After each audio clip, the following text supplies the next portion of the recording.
قواتف محمد صالح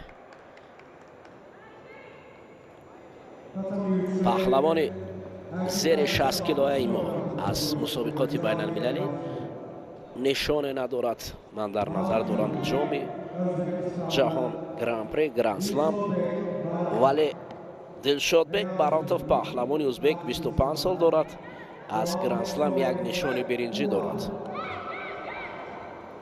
اما قواتف باید نسب را شایسته باشد، قوای خوب داشته باشد و باید مبارزه خیلی شایسته برد. باید او به قول دیگر تفکر بلند داشته گیرد.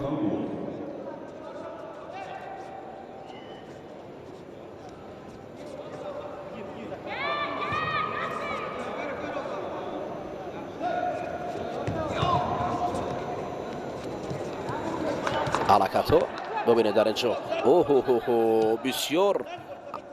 بسیار شایسته بود برای قواتف. میتوانست که همین لحظه شایسته پرتاب نماید، اما براتوف بسیار کردان است.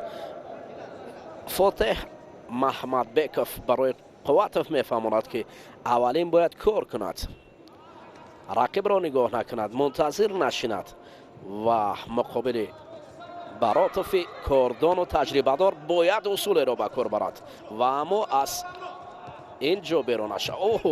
باید همین حالت را خوبتر و چالاکتر به کار برد. قواتف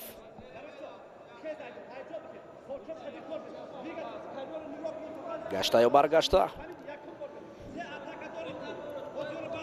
حالا این فعالی پهلوان ما را دیده برای براتوف اولین بار جینکلاوت شیدو نشان میدهد. اما محمد صالح باید به قول دیگر با قوای بلند کش سر کتف کند. خوب است، حرکت های خوب است، اما باید در مقابل رقیب کاردان با گفته های فاتح البته عمل نماید، چون که مربی همیشه برای شاگرد روش یا شیوه درستی گوشتین گرفتن را میفهماند. حالا به قدر امکان این پهلوانی کم تجربه ما که از مسابقات بین المللی کم تجربه دارد. ببینید اکنون براتوف سر کتفش چگونه بود که ما رو انقریب پهلو افتاند. باید از این حالت ما احتیاط کنیم، وگرنه چون این حالتی بسیار خطرناک است و ضرر میدهند. این پرتاب رو وزر نشان داد داور مرکز، هرچند که اول خاموش بود و بعدا وزر نشان داد.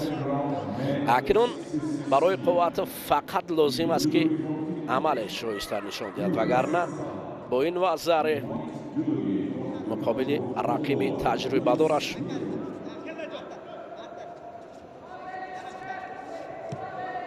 را به باخت دارد.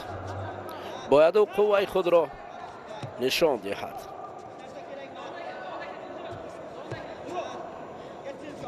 حالا قواتف دست داده است و این دست دادن ها پهلو بردن است.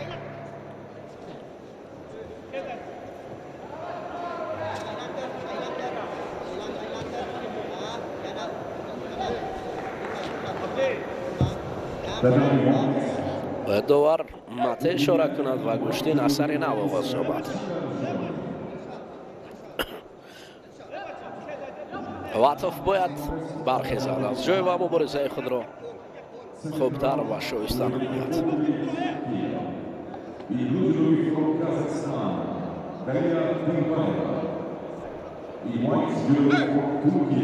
رفری برای مربیان جفت در جریان نبرد را میخواست و برگشت برای حجمه گفتند. محمد صالح قواتف مقابل براتوف تجربه دار ازبک گشتین میگیرد. سراول هجوم های پی در پی محمد صالح قواتف بود. حالا اکنون دلشاد بک баротов ҳуҷум дорад ба самти мо.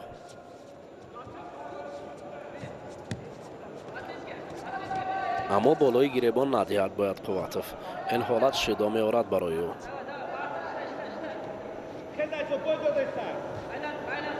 чанд сония дигар боқӣ мондааст. бояд аз ин Дилшодбек мехоҳад замин вақтро кашол диҳад. вақтро кашол додан ба маънои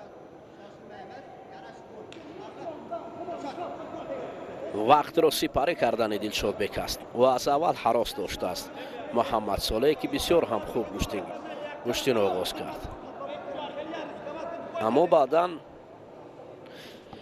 чанд сония дигаре ки боқӣ мондааст, бояд Қувватов ба пуррагӣ ҳуҷум кунад. дигар роҳ нест. бояд Қувватов лоақал ҷоброн ба ӯи вазарӣ кунад. барои вазаре намояд сонияҳои ангӯшшумор боқӣ мондааст ва Дилшодбек Баротов вақтро кашол медиҳад. бубинед, дур меравад дар фосилаи дуртар ва аз фосилаи дур гӯштин мегирад ва ин афсӯски ба суди рақиб ва бохти мост. Қувватов